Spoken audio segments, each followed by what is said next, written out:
السلام علیکم ورحمۃ اللہ وبرکاتہ۔ الحمد للہ وکفیٰ وسلام علی عبادہ الذین اصطفیٰ والتقى والعفاف والغنى۔ قال اللہ تبارک وتعالی فی القرآن المجید والفرقان الحمید۔ فاعوذ باللہ من الشیطان الرجیم، بسم اللہ الرحمن الرحیم۔ یا ایہا الانسان ما غرک بربک الکریم۔ وقال اللہ تعالی فی مقام آخر، ان اللہ بالناس لرؤوف رحیم۔ صدق اللہ مولانا العظیم۔ اللهم صل على سيدنا ومولانا محمد وبارك وسلم كما تحب وترضى عدد ما تحب وترضى۔ اللهم صل على سيدنا ومولانا محمد وبارك وسلم كما تحب وترضى عدد ما تحب وترضى۔ اللهم صل على سيدنا ومولانا محمد وبارك وسلم كما تحب وترضى عدد ما تحب وترضى۔ محترم و مکرم ناظرین، سامعین، حاضرین، بھائیوں، بزرگوں اور دوستوں، معزز خواتین، ہماری ماں بہنوں،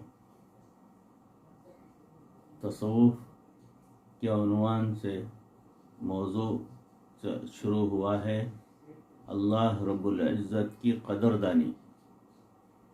تو اللہ رب العزت کی قدردانی ہم کو کتنی کرنی ہے، اس تعلق سے یہ موضوع شروع ہوا ہے۔ آپ حضرات کے روبرو پیش کرنے کی سعادت حاصل کر رہا ہوں۔ اللہ رب العزت کی بہت سی صفات ہیں۔ اگر ساری دنیا کے درختوں کے قلم بنا لیں یا قلم بن جائیں، اور ساتوں سمندروں کا پانی سیاہی بن جائے، اور اللہ کی تعریفیں لکھنا شروع کریں، ساری سیاہی ختم ہو جائے گی، سارے قلم جو ہے گھٹ کر ختم ہو جائیں گے، مگر پروردگار کی تعریف کوئی بھی مکمل نہیں کر سکے گا اور ہو نہیں پائے گا۔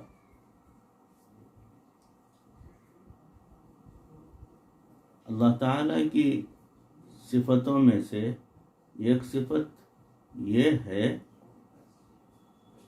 کہ وہ قدردان ہے۔ قدردانی کسے کہتے ہیں؟ دوسرے کے اوپر محبت کی وجہ سے اتنا مہربان ہونا کہ اس کے عمل کو رد نہ کرنا، اور اس کی توقع سے بڑھ کر اس کے ساتھ اچھائی کا معاملہ کرنا قدردانی کہلاتا ہے۔ اگر اللہ رب العزت اپنے بندوں میں سے کسی کے اوپر مشکل حالات بھیج دیتے ہیں تو ان حالات کے بعد اس کو پہلے سے بھی زیادہ بہتر حالات عطا فرما دیتے ہیں۔ اسی لیے ارشاد فرمایا، فَإِنَّ مَعَ الْعُسْرِ يُسْرًا إِنَّ مَعَ الْعُسْرِ يُسْرًا۔ بے شک ہر تنگی کے بعد آسانی ہوتی ہے، چونکہ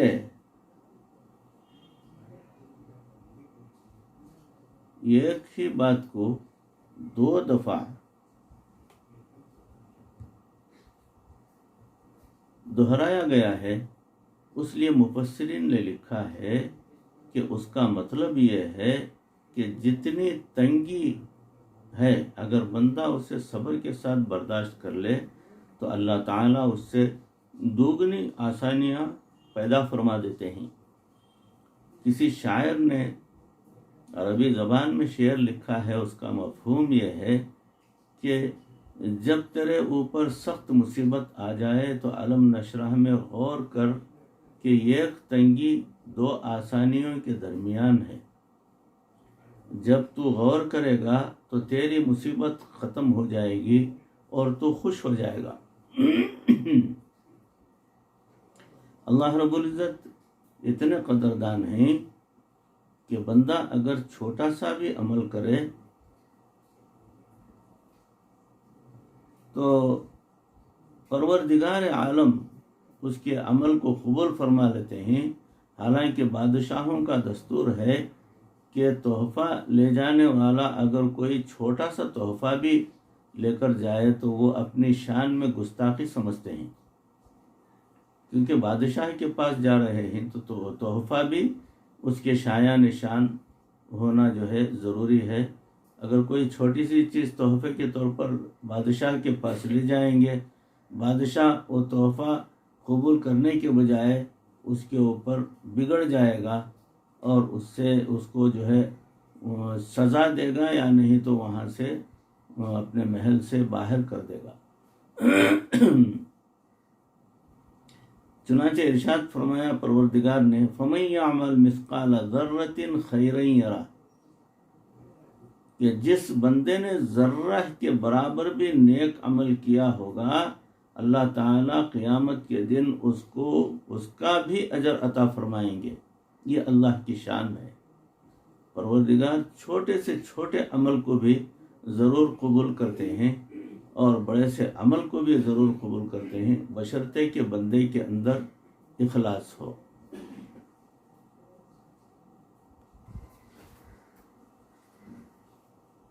فَمَن يَعْمَلْ مِثْقَالَ ذَرَّةٍ خَيْرًا يَرَهُ، جس بندے نے ذرہ کے برابر بھی نیک عمل کیا ہوگا، اللہ تعالیٰ قیامت کے دن اس کو اس کا اجر جو ہے باقاعدہ عطا کریں گے، چاہے چھوٹے سے چھوٹا عمل ہی کیوں نہ ہو۔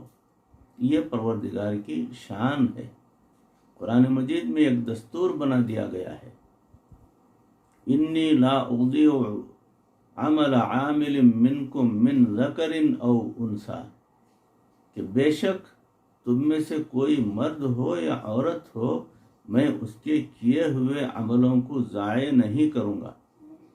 اب ذرا اس مثال کو سمجھ لیجئے، جب دفتر میں کسی کلرک نے اپنے افسر کے سامنے کوئی لیٹر پیش کرنا ہوتا ہے تو وہ اس کو کئی دفعہ ٹائپ کرتا ہے، کبھی اسپیلنگ کی غلطی ہو جاتی ہے اور کبھی پیراگراف خوبصورت نہیں بنتا، اس طرح کئی کاغذ ضائع ہو جاتے ہیں۔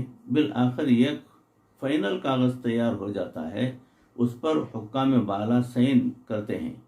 اگر وہ کلرک غلطیوں والا کاغذ ہی دستخط کرنے کے لیے پیش کر دے اور کہہ دے کہ جی میں نے تو ٹائپ کر دیا ہے، اب آپ غلطیاں بھی ٹھیک کر دیں اور سائن بھی کر دیں، تو حاکم اس کے اوپر بگڑے گا اور اس کی غلطی کی جو ہے اس پر تاوان کرے گا اور اس کو یا نہیں تو کام سے ہی نکال دے گا یا سسپینڈ کرے گا یا اس کو پھر سے ٹائپ کر لانے کے لیے کہے گا۔ اللہ تعالیٰ کی شان بھی ایسی ہی تھی کہ بندہ عمل کرتا اور اس میں کوئی بھی غلطی ہوتی تو اللہ تعالیٰ بھی رد فرما دیتے اور کہہ دیتے میرے بندے جاؤ، مجھے بغیر غلطی کے عمل چاہیے۔ اگر ایسا ہوتا تو ہمارا کیا بنتا؟ اگر کوئی آدمی نماز پڑھ رہا ہو اور اسے اس میں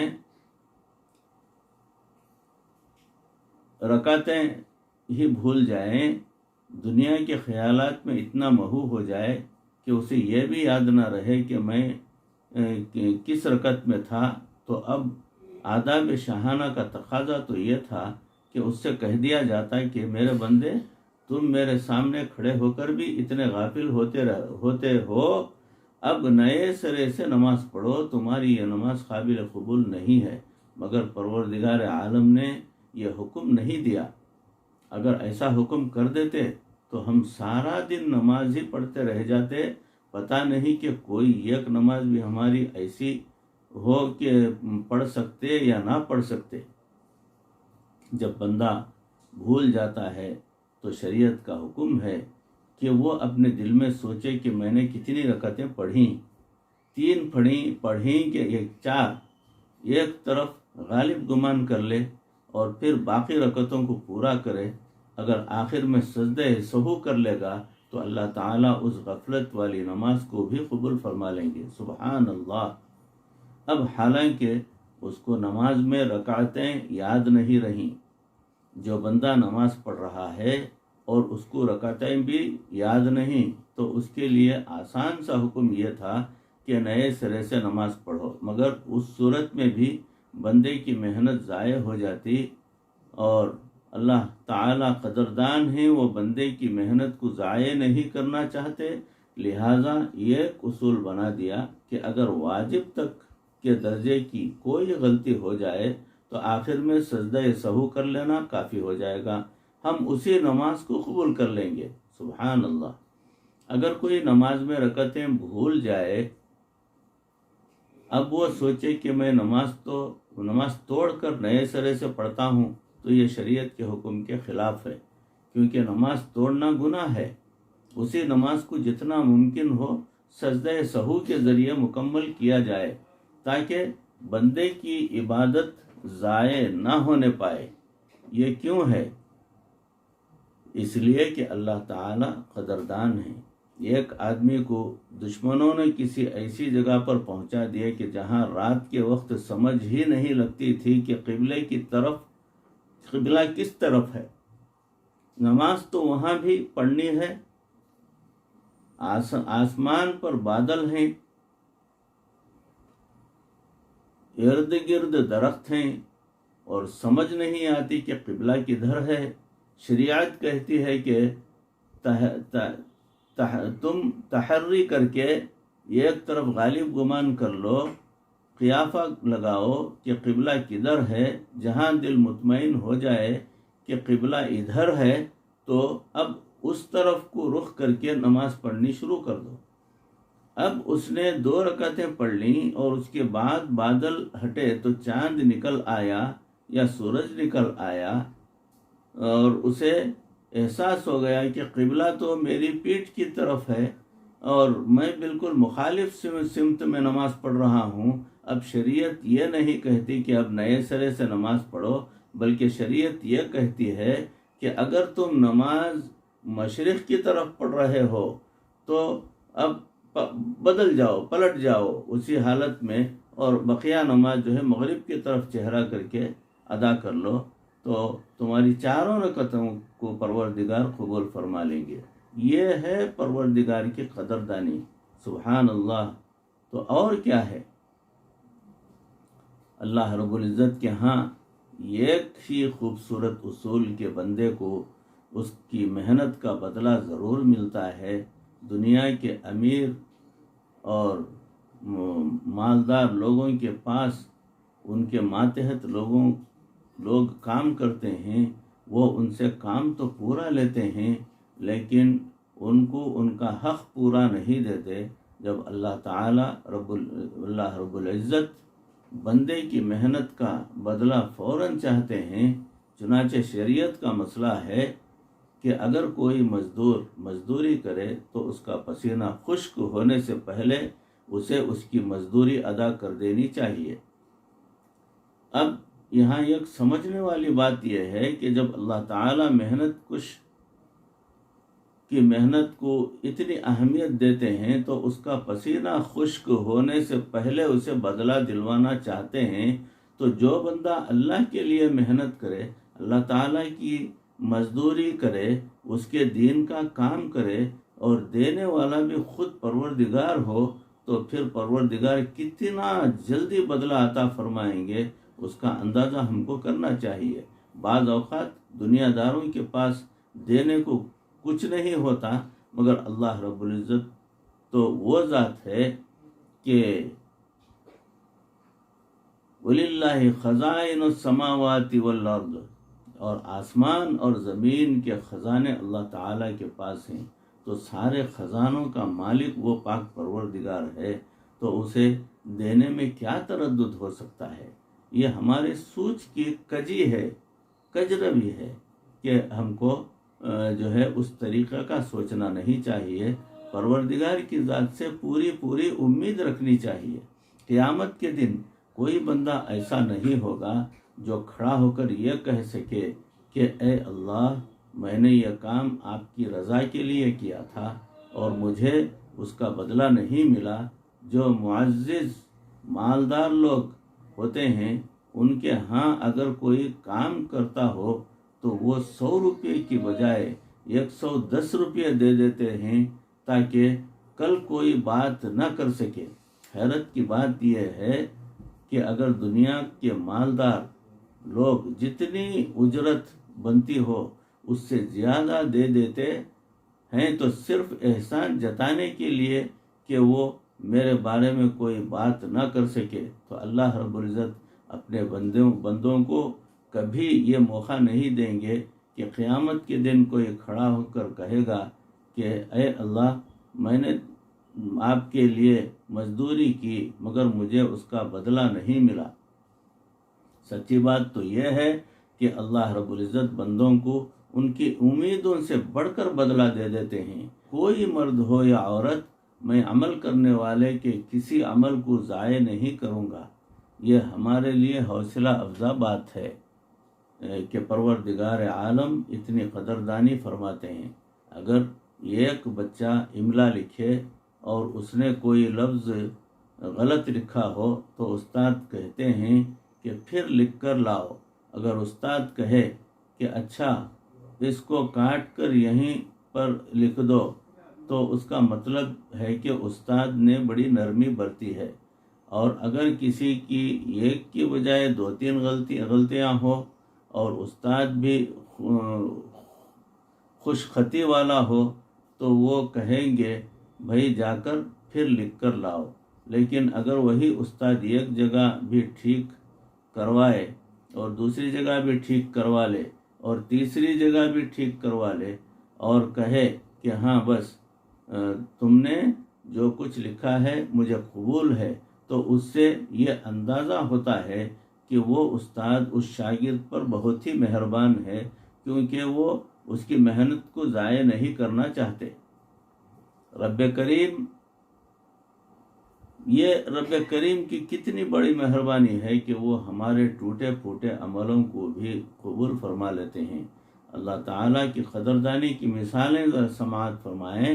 اللہ رب العزت بڑے قدردان ہیں، ان کی قدردانی کی چند مثالیں سن لیجئے۔ سیدنا ایوب علیہ السلام اکثر عبادت میں مشغول رہتے تھے۔ شیطان نے اللہ تعالیٰ سے کہا اے پروردگار عالم، آپ کی یہ بندے اس لیے عبادت میں مشغول ہیں کہ ان کو آپ نے ہر قسم کی نعمت عطا فرمائی ہے، ان کے پاس گھر بھی ہے، گھر والی بھی ہے، اولاد بھی ہے اور باغات بھی ہیں۔